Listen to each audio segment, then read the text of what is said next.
नमस्कार विद्यार्थी मित्रांनो. बघा, दिलेला जो प्रश्न आहे तो स्कॉलरशिपच्या परीक्षेला आलेला प्रश्न आहे बघा. त्यामुळे खूप महत्त्वाचा प्रश्न आहे. काय म्हणतो प्रश्न?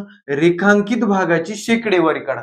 म्हणजे हा जो वर्तुळ दिलाय त्याच्यामधला काही भाग त्यांनी रेखांकित केलाय, त्याची टक्केवारी काढा म्हणले. मग काय करायचं विद्यार्थी मित्रांनो? टक्केवारी काढताना आधी ह्या रेखांकित भागाचा अपूर्णांक लिहायचा. बघा, टोटल किती भाग आहेत?